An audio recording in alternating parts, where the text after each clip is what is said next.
Hello students. इससे पहले की क्लास में हमने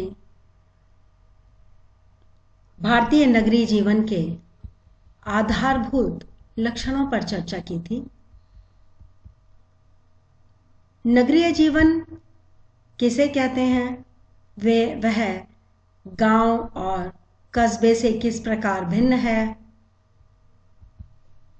भारत की सामाजिक संरचना में नगरीय समाज का क्या स्थान है और उसमें किस प्रकार के परिवर्तन देखे जा सकते हैं, इसके बारे में हम चर्चा कर रहे थे।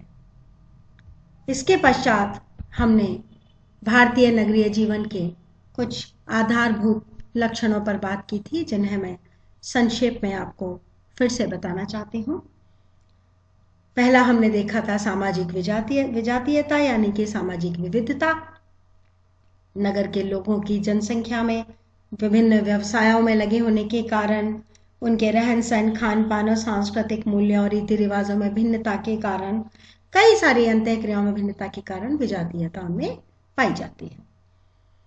हमने अगला बिंदु देखा था द्वितीयक समितियां। नगरीय जीवन में जो समितियां होती हैं वे उनका बहुत अधिक महत्वपूर्ण स्थान होता है द्वितीयक समितियों का, और उनकी प्रधानता के कारण ही नगरीय समुदाय के लोग परस्पर व्यक्तिगत रूप से परिचित होते ही नहीं हैं, और वो इसीलिए अप्रत्यक्ष और अवैयक्तिक संबंध होने के कारण उनमें द्वितीयक संबंधों की प्रधानता हो जाती है। मित्रों और परिचित व्यक्तियों से भी संबंध उनके उतने नजदीक नहीं रहते हैं, और इस विजातीयता के कारण नगरीय समुदाय में बहुत सारे लोग एक साथ निवास करते हैं और एक दूसरे के प्रति इसीलिए वो सहिष्णु होते हैं क्योंकि वो एक दूसरे के पूरक होते हैं। एक व्यक्ति एक कार्य को करता है, दूसरा व्यक्ति दूसरे कार्य को करता है, तीसरा व्यक्ति उन दोनों के कार्यों को करता है, कार्यों को करता है, तो एक दूसरे के प्रति सभी जनसंख्या, वैयक्तिक संबंध और आदि कई सारे कारण है कि वो सामाजिक रूप से सहिष्णु हो जाते हैं, सहनशील हो जाते हैं। अगली विशेषता हमने देखी थी द्वितीयक नियंत्रण के साधन, जैसे कि पुलिस है, कानून है, न्यायालय है। ये सब अवैयक्तिक संबंध होने के कारण व्यक्ति पर परिवार का नियंत्रण तो रहता नहीं है, ना सब पड़ोस का नियंत्रण होता है, ना ही नातेदारी समूह का होता है, ना जाति समाज का होता है, ना गांव पंचायत का होता है। इन पे नियंत्रण होता है पुलिस का या कानून का या न्यायालय का या अन्य औपचारिक संस्थाओं का।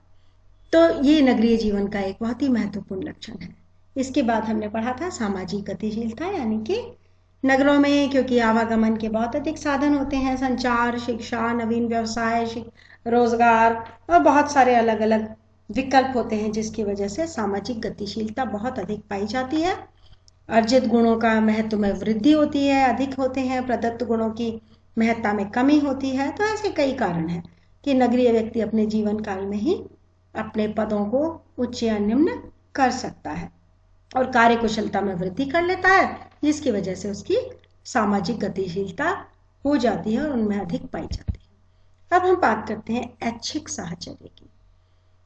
ऐच्छिक साहचर्य क्या होता है? तो नगरीय जीवन की एक बहुत महत्वपूर्ण विशेषता है, जिसे हम ग्रामीण समुदायों में भी देख सकते हैं कि नगरीय जनसंख्या का जो व्यापक आकार होता है उनमें घनिष्ठ निकटता पाई जाती है, विभिन्नता पाई जाती है, सरल संपर्क पाया जाता है, और इससे क्या होता है कि नगर को वो ऐच्छिक साहचर्य, जिसको वॉलंटरी एसोसिएशन हम अंग्रेजी में कह सकते हैं, कि आप चाह करके साथ रहते हैं, आपकी इच्छा है तो आप साथ रहते हैं, और जिनके साथ रहने की आपकी इच्छा है उनके साथ रहते हैं। तो विभिन्नता होने के बाद भी व्यक्ति को समान हितों वाले व्यक्ति सदैव मिल जाते हैं। बहुत बड़ा समुदाय होता है इसलिए भी कह सकते हो। तो इसकी वजह से ऐच्छिक संगठनों का विकास होता है। तो डेविस कहते हैं कि नगरों में ऐच्छिक साहचर्य इतना अधिक हो जाता है कि प्राथमिक समूह भी इस प्रवृत्ति के वशीभूत हो जाते हैं, यहां तक कि विवाह संबंधों में भी ऐच्छिकता आ जाती है, और प्रेम संबंधों में प्रवेश करना और उसको छोड़ देना दोनों ही बहुत अधिक सरल हो जाते हैं। अच्छा, इसके अलावा क्या होता है कि जो भी रिलेशनशिप डेवलप होती हैं, मित्रता होती है, वो बहुत ज्यादा सरल हो जाती है, क्योंकि जब समान गुण, समान इच्छाएं, समान शौक, समान रुचियां, अभिरुचियां हो जाती हैं तो उन लोगों का आपस में मिलना, आपस में समय व्यतीत करना थोड़ा आसान हो जाता है। तो इसलिए हम कह सकते हैं कि नगरीय जीवन का एक बहुत ही महत्वपूर्ण लक्षण है ऐच्छिक साहचर्य। अगला बिंदु देखते हैं हम, व्यक्तिवादिता। साहचर्य की जो दूसरी या ऐच्छिक प्रकृति है, अवसरों की बहुलता और सामाजिक गतिशीलता, जिसमें सभी निर्णय खुद लेने होते हैं और अपने जीवन का स्वयं नियोजन करना होता है, जिसके लिए बाध्यता हो जाती है। और नगरीय समुदाय की जो विशेषता है वो व्यक्ति को व्यक्तिवादिता की तरफ ले जाती है, क्योंकि व्यक्ति स्वार्थी हो जाता है, ये कहें इंडिविजुअलिज्म आ जाता है उसके अंदर, और उसके पास इतनी सारी प्रतियोगिताएं, प्रतिस्पर्धाएं उसके सामने होती हैं कि उसको अपना स्वयं का फटाफट निर्णय लेना होता है और अपने जीवन को अपने हिसाब से जीने के लिए उसको प्रयास करने होते हैं। तो ऐसी स्थिति में वह क्या करता है कि इस निजी स्वार्थों में लिप्त हो जाता है, अपने अन्य साथियों के साथ में प्रतिस्पर्धा करता हुआ जल्दी से जल्दी आगे बढ़ जाना चाहता है। तो ये उसके कुछ गुण होते हैं, इस लक्षण होते हैं नगरीय जीवन के। अगला जो बिंदु है वह है स्थानीय पृथक्करण। स्थानीय पृथक्करण का मतलब है सेग्रीगेशन हो जाना किसी विशेष से कारण से, विजातीय प्रकृति के कारण या गतिशीलता के कारण या बहुत अधिक तीव्र प्रतिस्पर्धा, प्रतियोगिता के कारण नगरीय व्यक्तियों के कार्यों में एक सेग्रीगेशन हो जाता है, पृथक्करण हो जाता है, भिन्नता आ जाती है। नगरीय क्षेत्रों में अधिकांश कामों पर कुछ लोगों का एकाधिकार होता है, तो लोग अपने उद्योगों में, अपने जैसे होटल है या उनकी दुकान है, उनका क्लब है या अन्य कारोबार हैं, उन लोगों में उनकी जो एकाधिकार हो जाने के कारण वो अन्य प्रकार के कारोबारों के लिए स्थान चाहते हैं। तो स्थान की कमी होती है तो महंगाई भी होती है, तो विभिन्न वर्गों में नगरों से दूर रहने की प्रवृत्ति बढ़ जाती है, जिससे स्थानीय जो उनका पृथक्करण है वो उसको प्रोत्साहन मिलता है। तो प्रत्येक बड़े नगर में भिन्न धर्मों और संस्कृतियों और व्यवसायों और आर्थिक हितों के लोगों में स्थानीय वियोजन होता है, सेग्रीगेशन होता है, और ये वियोजन या पृथक्करण व्यक्ति के सामाजिक स्तर का प्रतिबिंब होता है। तो इस प्रकार से हम देख सकते हैं कि भारतीय नगरीय जीवन के कुछ लक्षणों पर हमने चर्चा की। अब हम इसी आधार पर देख लेते हैं भारतीय ग्रामीण और नगरीय समुदायों में अंतर। हम क्योंकि ग्रामीण समुदाय भी हम पढ़ चुके हैं और हम नगरीय समुदाय भी पढ़ चुके हैं, तो हमारे सामने बहुत ही आसानी से ये अंतर स्पष्ट हो जाएंगे। आपके सामने है पहला अंतर, व्यवसाय। आप जानते हैं कि गांव में अधिकतर कौन सा व्यवसाय होता है? कृषि व्यवसाय या कृषि पर आधारित अन्य व्यवसाय, कृषि से संबंधित अन्य व्यवसाय, जैसे कि पशुपालन, मुर्गी पालन, कीट पालन, डेयरी व्यवसाय या अन्य लघु उद्योग, कृषि से जुड़े हुए उत्पादन नहीं तो इनसे जुड़े हुए विपणन के, विनिमय के जो कार्य हैं वे अधिकांश होते हैं। जबकि नगरों में व्यवसाय बहुत तरीके के होते हैं, विविधतापूर्ण होते हैं। सीए भी होता है, डॉक्टर भी होता है, इंजीनियर भी होता है। डॉक्टर में भी बहुत सारे अलग अलग प्रकार के डॉक्टर होते हैं, टीचर होता है, वो भी अलग अलग सब्जेक्ट का होता है, लेक्चरर होता है, और भी बहुत सारे ऑडिटर होता है। आप जान रहे हैं कि आजकल कितने तरीके के व्यवसाय उत्पन्न हो गए हैं, तो उन व्यवसायों में विविधता पाई जाती है। नगरों में एक ही परिवार के लोग, 4 सदस्य हैं अगर एक परिवार में, तो चारों सदस्य अलग अलग व्यवसाय में संलग्न हो सकते हैं।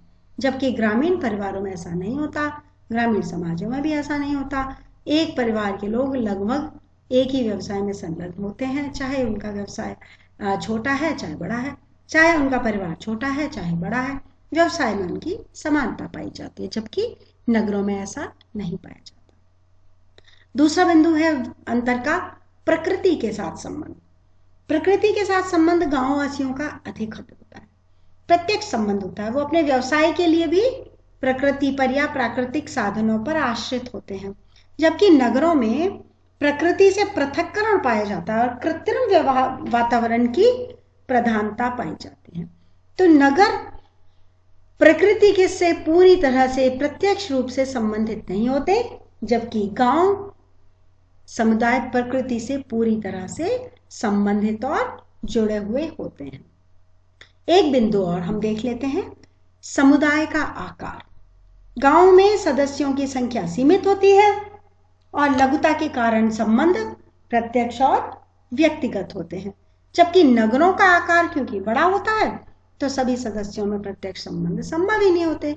वे चाहें तो भी प्रत्यक्ष रूप से संबंधित नहीं हो सकते, क्योंकि बहुत सारे लोग होते हैं, भिन्न व्यवसायों में, भिन्न समय से, भिन्न निवास स्थान, भिन्न रुचियां, तो वे किसी भी तरह से आपस में, सभी लोग आपस में एक साथ अधिकांश लोग नहीं मिल पाते, जबकि गांव में आकार छोटा होने की वजह से वे व्यक्तिगत और प्रत्यक्ष संपर्क रख पाते हैं।